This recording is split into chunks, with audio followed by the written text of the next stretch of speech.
So last time we were doing activity coefficients and we left off here and we were talking about how to use this formula here.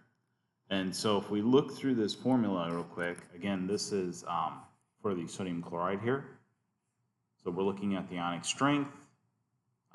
We would calculate that using our previous ionic strength. Remember the 0.1 times the charge squared plus 0.1 times the charge squared. Yeah. And then you 1/2 of that. And so we would get 0.1. We'd look on the table for our size, which is that alpha term, and we get the 900 ppm, right?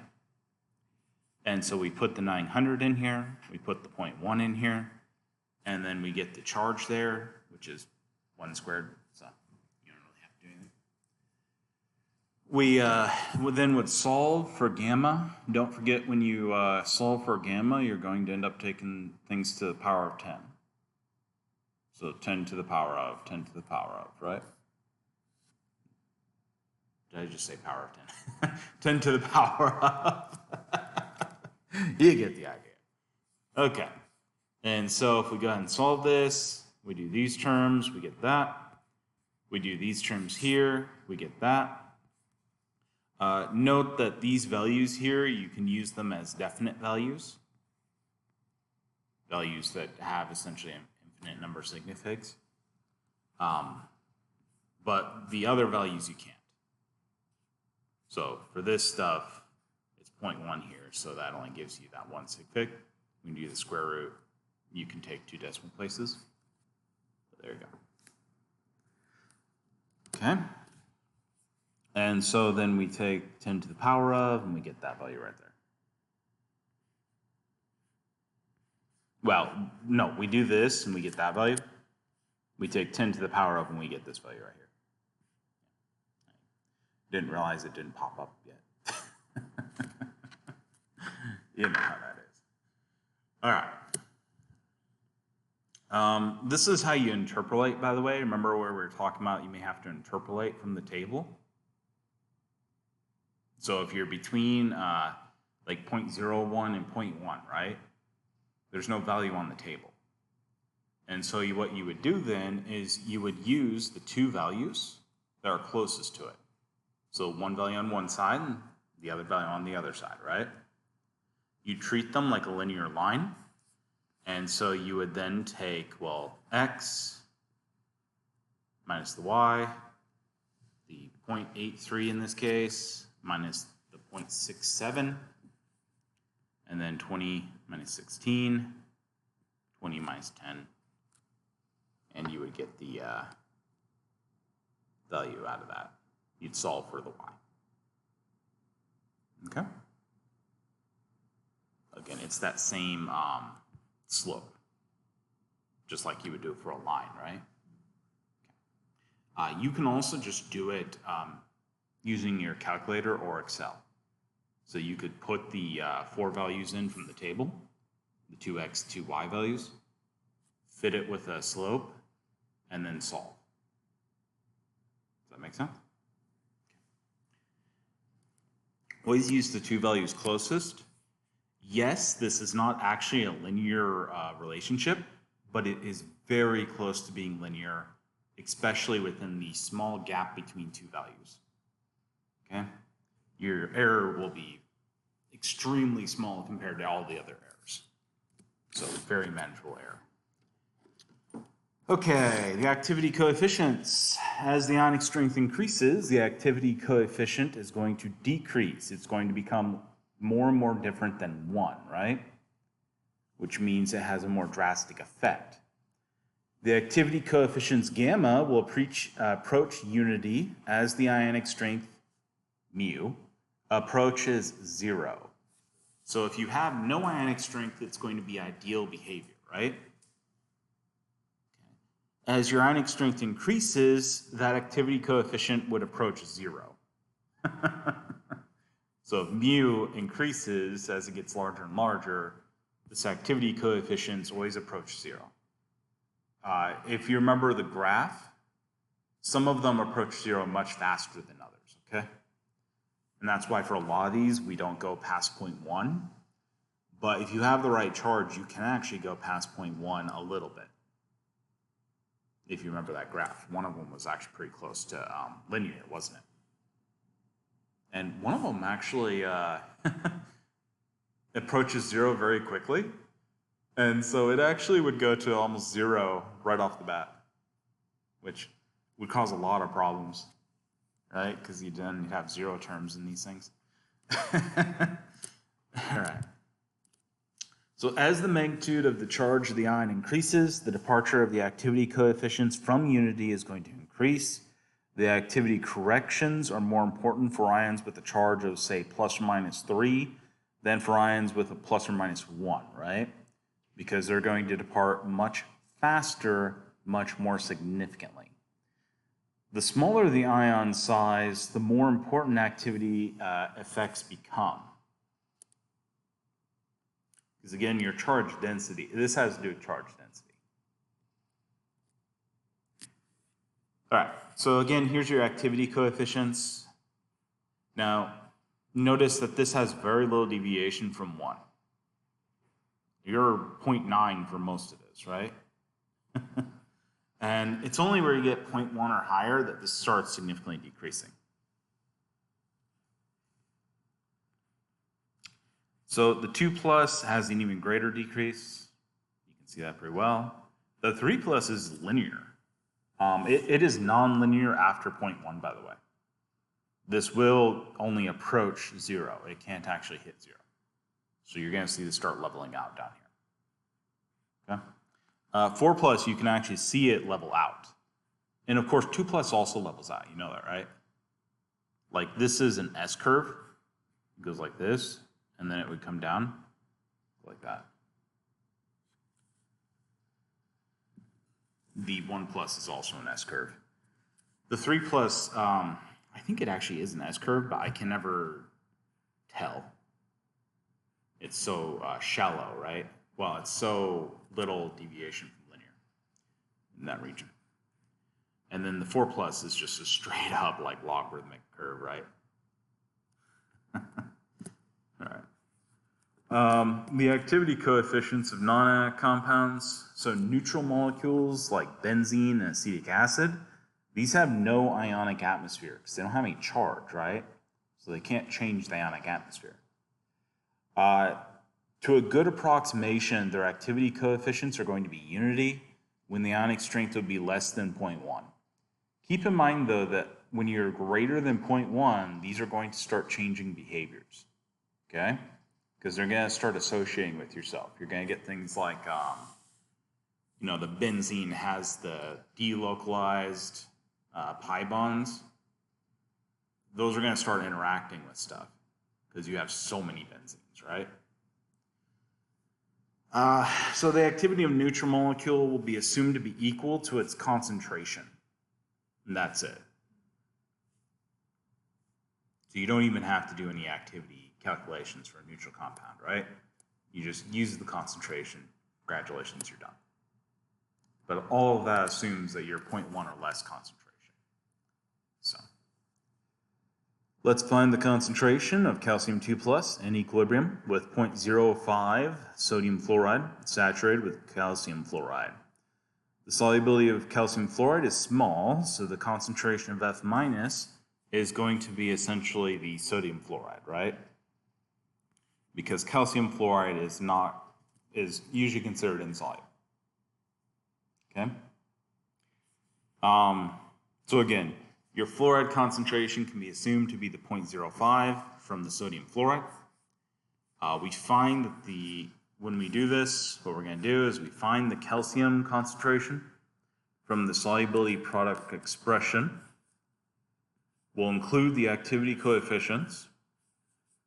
So your ionic strength of the sodium fluoride is going to be 0.05 molarity, right? Because these are charge 1. You don't have any other charges. And there's only 2 ions. So whenever you have something like this that's monoionic, where it just has 1 plus, 1 minus, that's it, you're done. Well, because that's a 1/2 term in there, you always end up with the concentration being the same as the ionic strength. Okay? You can solve it if you need to. It won't hurt you. But I'm just letting you know there's a shortcut. So ionic strength is 0.05. You look up your table. You find the coefficient for calcium is 0.485. Again, that's under the 2 pluses. So you scroll down through the 2 pluses. The one for fluoride is going to be 0.81.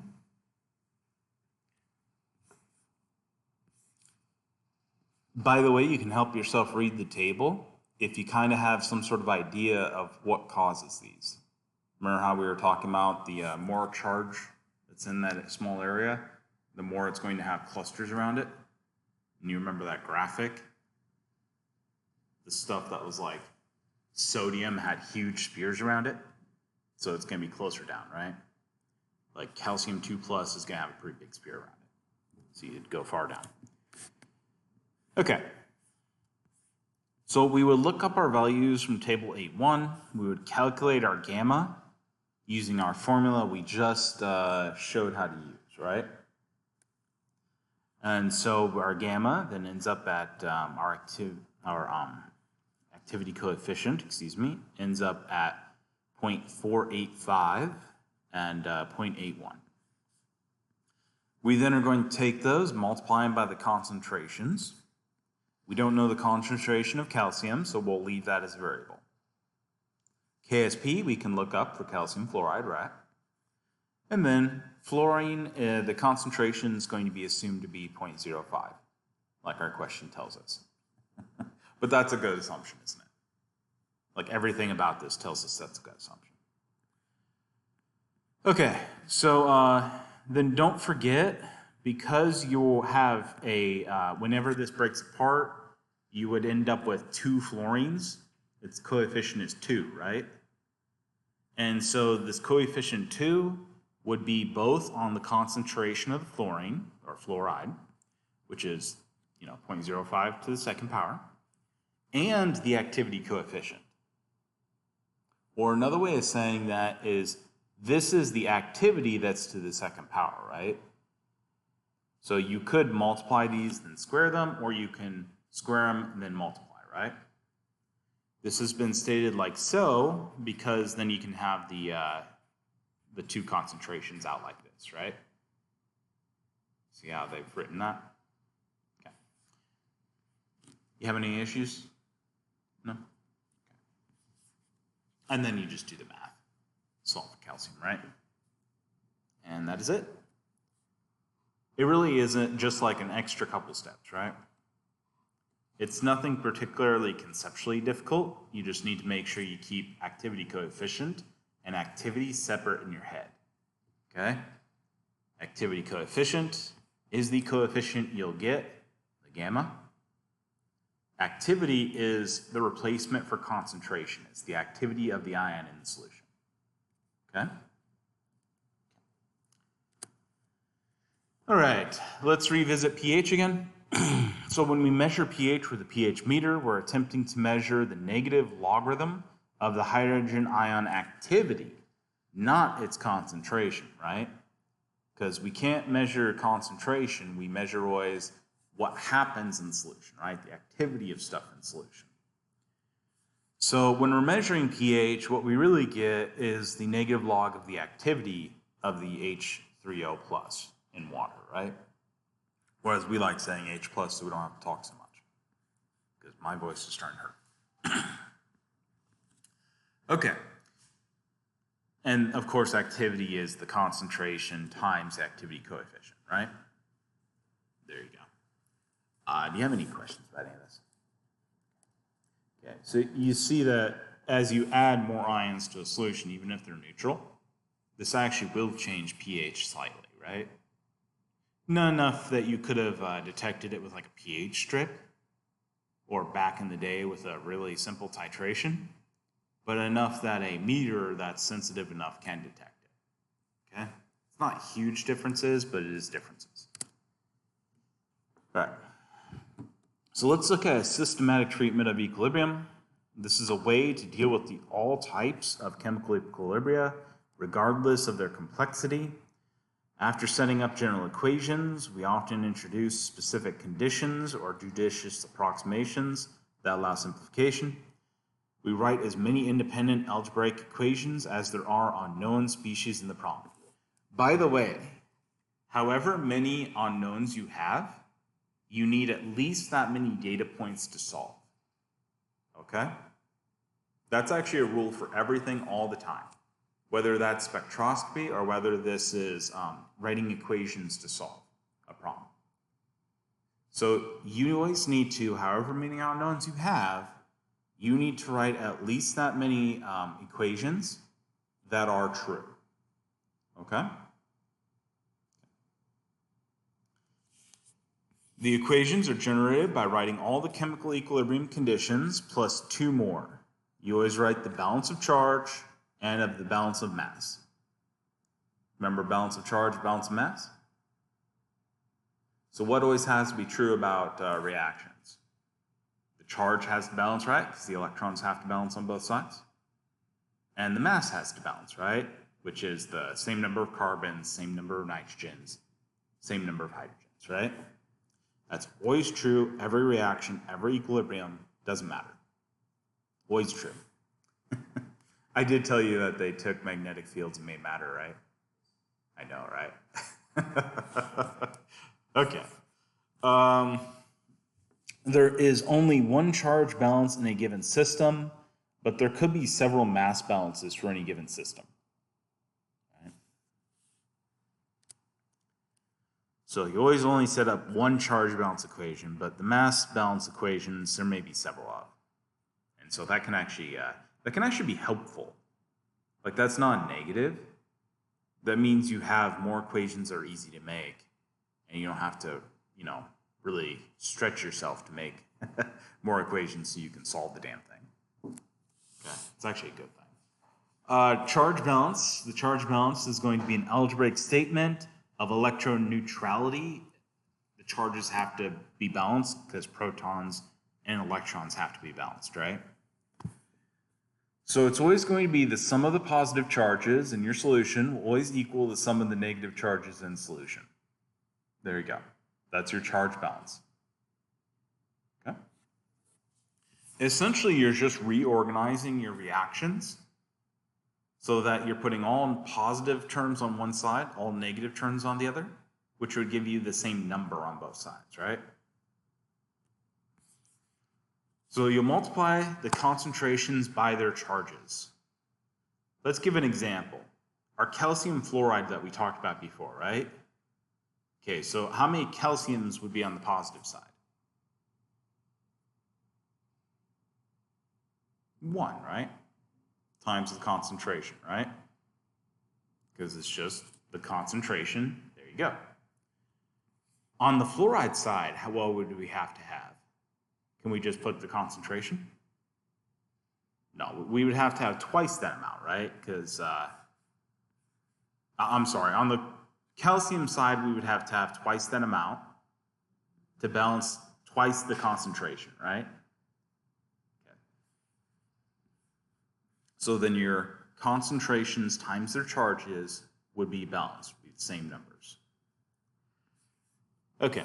So let's look at this. This is a calcium chloride in water. So what are your ionic species in this solution? We have calcium, 2+, right? We have chlorides, so Cl-. Well, we're in water, aren't we? So what does water always have? H+ and OH-, right? Okay. So our charge balance, our positive species are going to be the H+ and calcium 2+, right? We see this is 2+, so that means we have to have a 2 times that, right? Because that's the charge. The H+, we don't have to put anything. So on the left side, we'll have 2 times the calcium 2+, plus the concentration of the H+. That makes sense so far? That'll have to be equal to the OH-, again, -1 there, so we don't have just charge of 1. And chloride, which is -1 charge again, right? Notice we do not have the signs. See that? Because these are magnitudes. We've already accounted for the sign, and the positives are on the left, negatives are on the right. If you put negative values here, every time you try to do any sort of calculation with it, it'll always be wrong, right? Because then you would end up with positive 0.5, negative 0.5. Those are not equal, are they? No. And so every time you try to solve it, it would always be wrong. So remember that your charges are accounted for by what side it's on. Okay? Or another way of saying this is the actual charge equation would be positives plus negatives equals 0, right? Which is actually another way you could write this.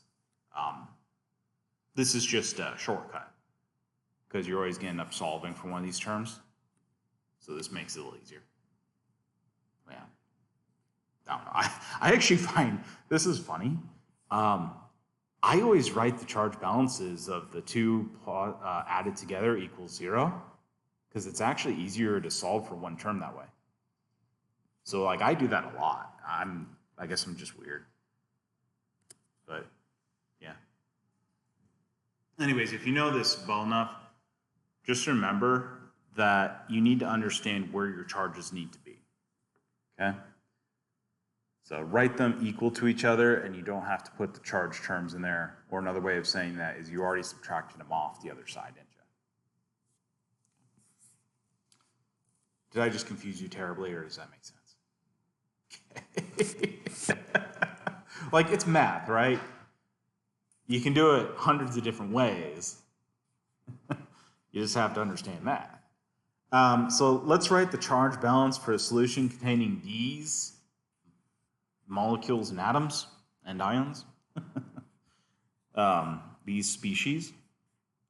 So first off, when you look at something like this, what do you do with the neutral species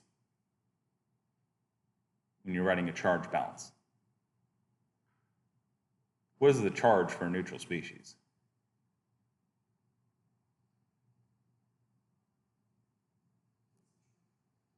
The charge for a neutral species, like H2O, what's the charge?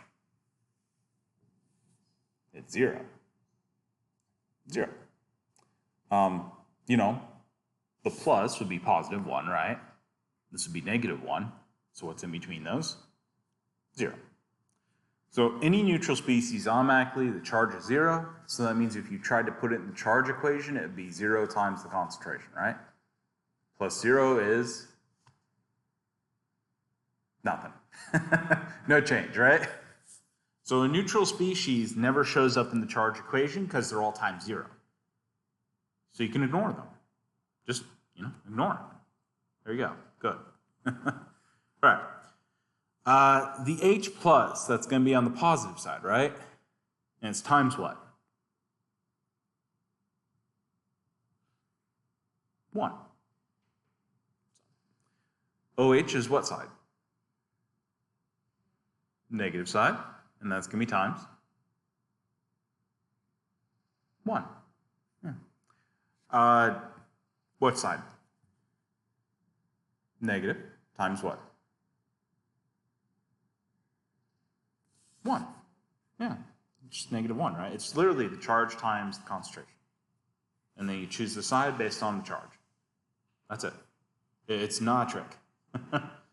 Okay. How about this one? FeCN6. It's a complex. What do you do with it?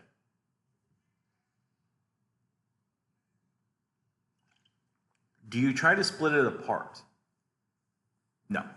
It's a complex. That is an ion, right? Okay, that is one of the most common mistakes I see people make on this.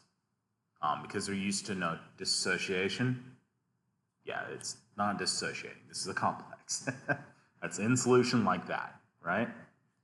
Okay, so this is going to go on what side?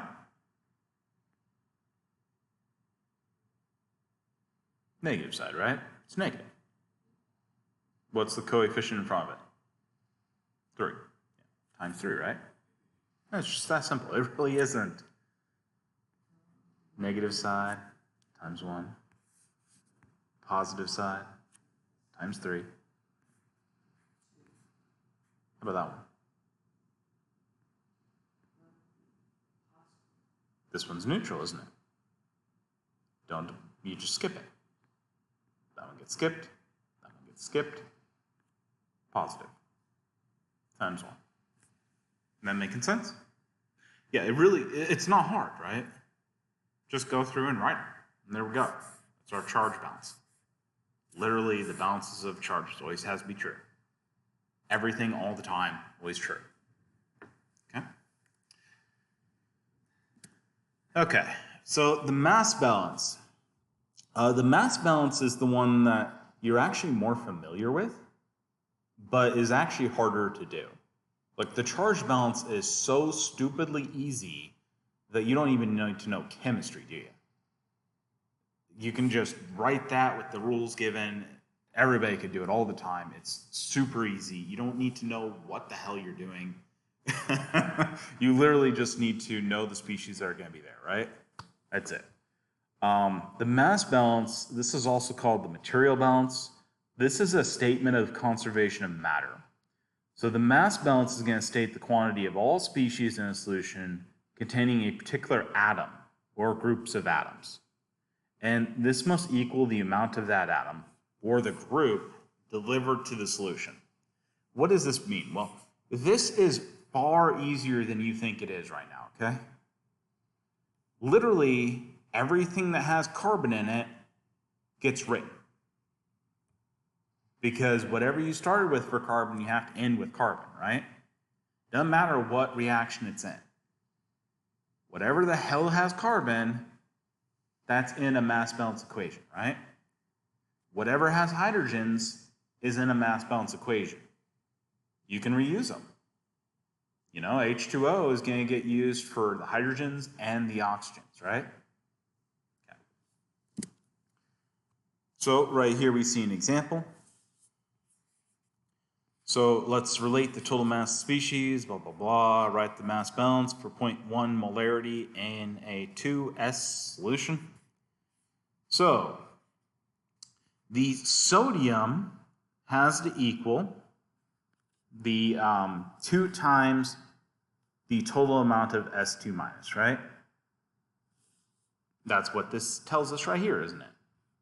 See, that's just a stoichiometric statement. The stoichiometric statements that we talked about before, remember when we did those for the way, way back in like 2nd, 3rd chapter of Gen Chem, right? Those were mass balance equations. That's what that was. Okay. Notice that this is actually going to be where you start having numbers come into play. So we have 0.1 molarity of this, right? So 0.1 molarity is going to equal our total amount of sulfur, right? That would equal, because there's only one of those, see that? Okay. That would equal 2 times that number would equal the amount of sodiums, right? Which is what we have expressed right here. By the way, if you want to hear something kind of funny and embarrassing, is I always have a problem with the side of the equation that gets the 2 for these things. I always have to think about it. Like, it's not something that I ever remember. Okay, now it's also true though that your total sulfur exhibits in several different species, right? So in water, what are the species your sulfur could be? Well, it could be the S2 minus, right? And this is where you need some chemistry knowledge. That's not the only species though, is it? So this is a base. So the other species it could be is HS minus, right? That would be the single protonation. But that's still a base, isn't it? So what's the last species it could be? H2S, which is the acidic form. Okay? And so if you're doing things in water, you're also going to have the protonated bases and the acids deprotonated. Okay? You don't have to state how much of those it would be. You don't have to worry about KSP yet. None of that. At this point in time, all you got to do is just list out the species that are possible. Okay? So for example, H2O, what species can that have? OH minus and H plus, right? Yeah. In the systematic treatment of equilibrium, we write the pertinent equilibrium expressions as well as the charge and mass balances. This is going to give us a significant number of the calculations, the equations, that we can use to solve each other.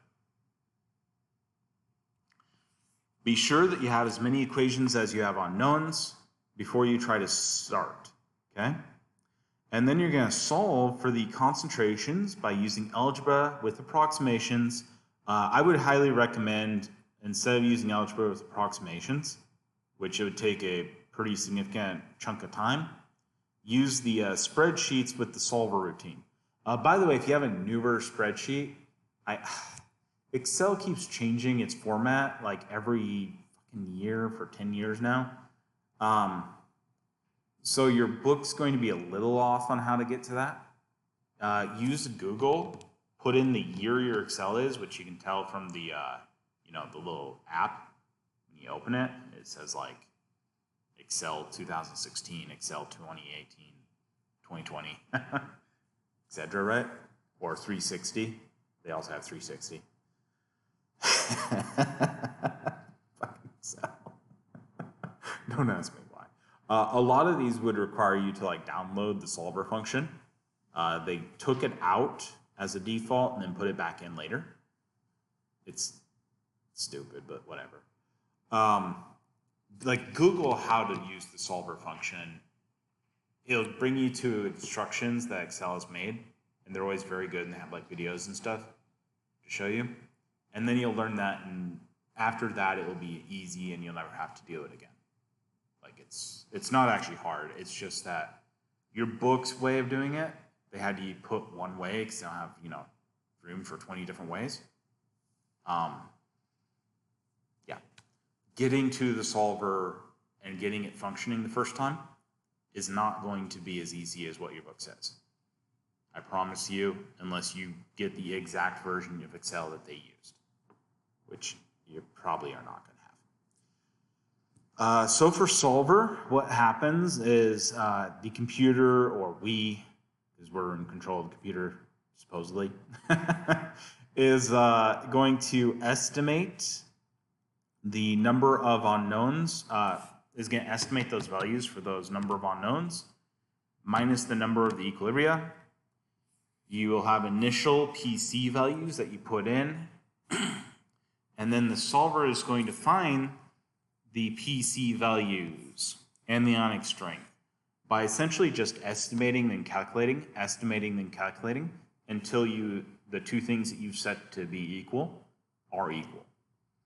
Okay?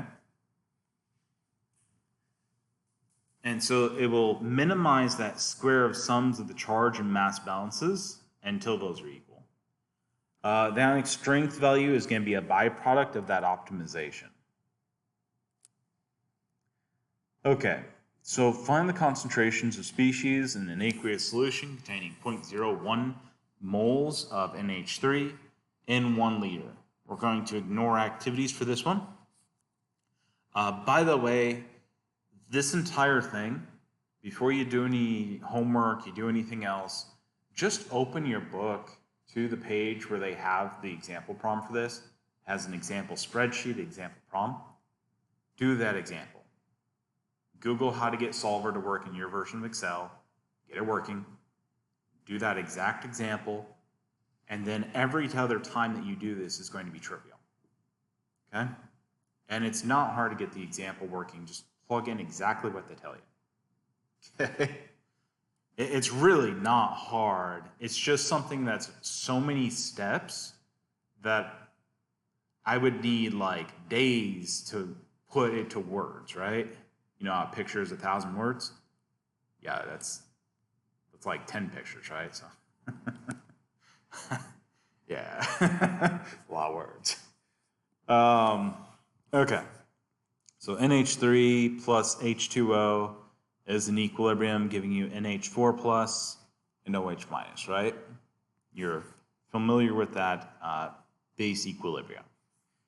The other equilibrium that's in any solution, right? Any water-based solution is going to be H2O goes to H plus and OH minus. Remember, all acid bases, all water solutions, this is true, isn't it? It's the autohydrogen. Okay, and then of course we have our Kb and our Kw, right? At 25 degrees Celsius. Excellent.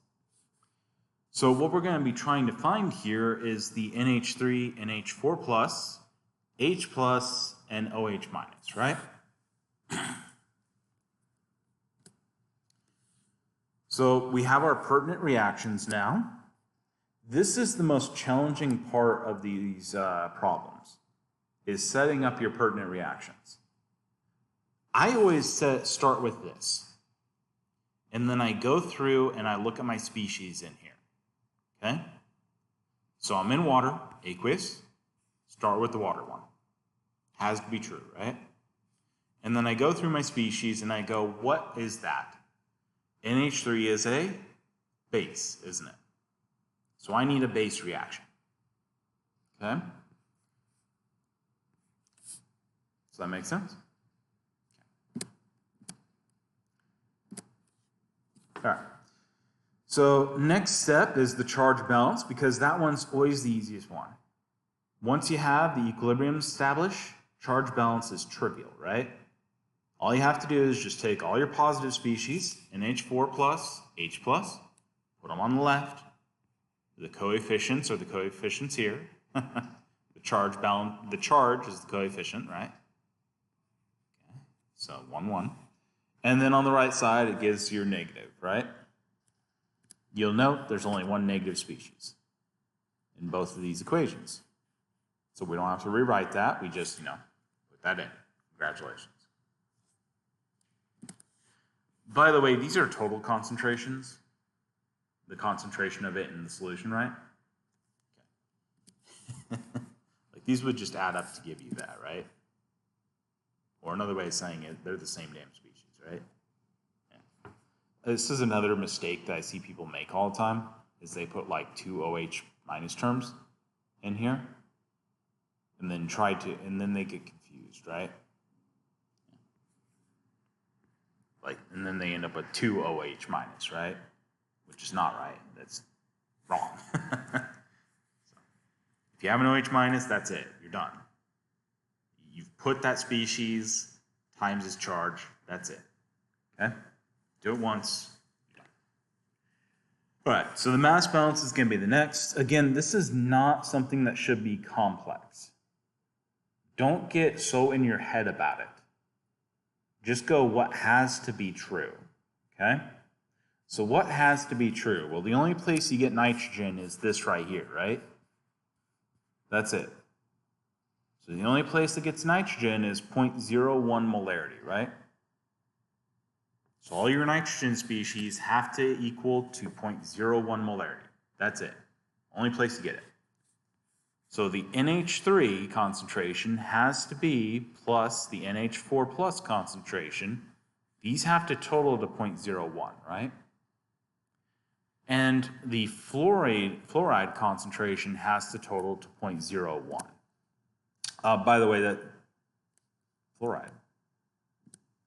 Oh, I'm sorry, the formal concentration. I was still thinking about that fluoride problem we did. Shit. Anyways, you get the idea. So that's the formal concentration is 0.01. And that has to equal that. By the way, do you know what a 3 equal means? An equal sign with 3 legs?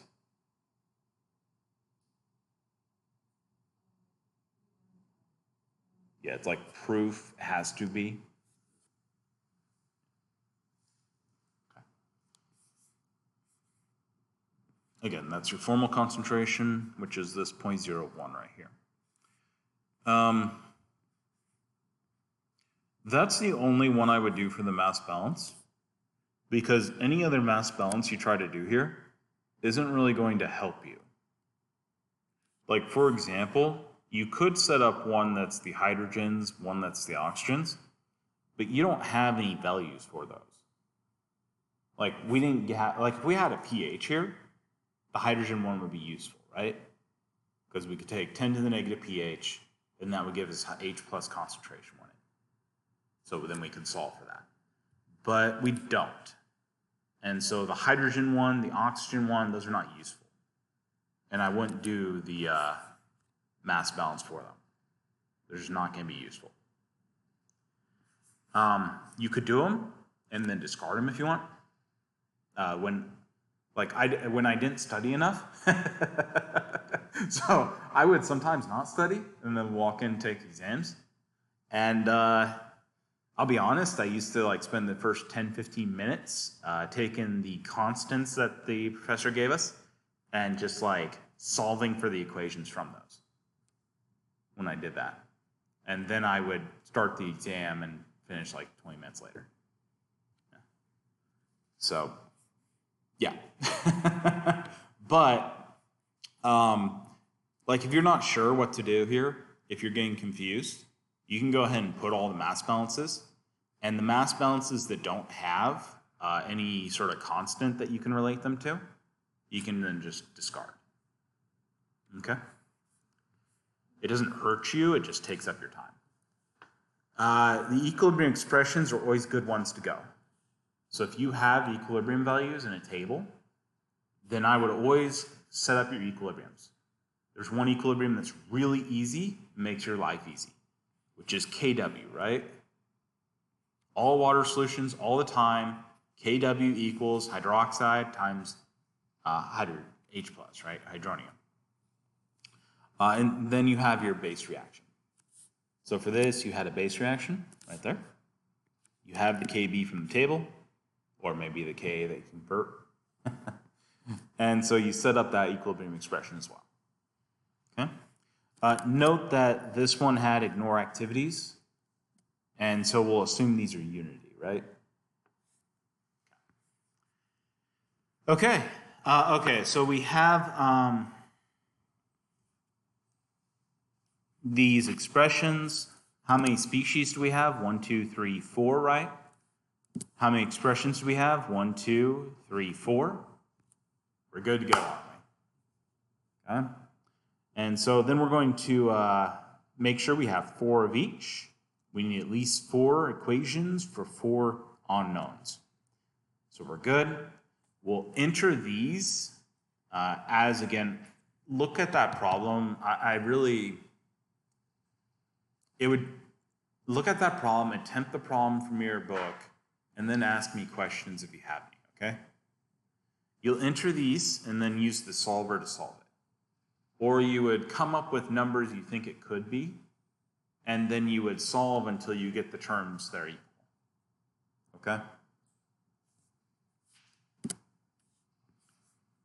Okay, so again, here's our charge balance. If you were going to solve this by hand, you'll have to enter these different terms and use variable exchanges to get it cut down, right? With something with only 4 terms, this isn't undoable, but once you start getting in 10, 20 terms, it's going to be rough. You might want to use the solver. So start with the charge balance here. Charge balances are always the best place to start because they relate everything to it, right? They always have to be true. Substitute the OH for the H+. That's an easy way to do it because it has a constant, right? So we know the OH minus has to equal KW over the H+. Okay. So now we're in terms of H+, aren't we? So we can solve that we have a Y equals X. So we get the ammonium NH4 plus equals the H plus terms. And see, now we have a Y equals MX plus B. Okay. So here we see that the mass balance is NH3 equals the formula mass, concentration minus the NH, the ammonium. Okay? And this is a constant right here. So it's another place we have another constant, right? Okay. So we can take that, and we can take, well, our NH4 plus, this equals this, right? So that means that this equation here, if we substitute this in, would equal the formula minus this. Okay. So now we have a bunch of constants on one side, don't we? Okay. And notice that these terms have started building up to something that we can actually use, like H pluses, right? So we're going to want to solve for H pluses. So we go ahead and put this into our last thing, which is our KB, right? So one we haven't used yet. And so we would substitute that in for the NH3 right here. Okay? And we have terms here everywhere that we can substitute each of these other terms in the KB. See that? We have the NH4 term that we can substitute, right? We have the OH minus term we can substitute. That was our original. We have KW over H plus. And so we substitute each of these to get everything in H plus terms, and everything else would be constants. And then we would solve all that mess. Can you see why I said use the solver? Yeah. This is the systematic treatment using the solver spreadsheets. This is easier.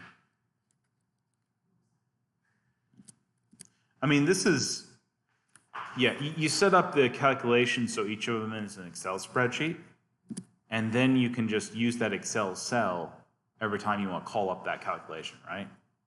So you don't have to rewrite everything all the time. There's a lot of rewriting in these. And so then you'll use goal seek, set your cells. It needs to be equal to a value by changing a cell, which will be the one you'll change. And then it will guess numbers, and based on the results, it will approach your answer. Okay? An interesting side note to this is it actually approaches the answer, it never actually reaches it. So you'll see it'll never actually give you 0. It will give you like 0.0000000. Because it's using a curve to approach it. Okay? And that's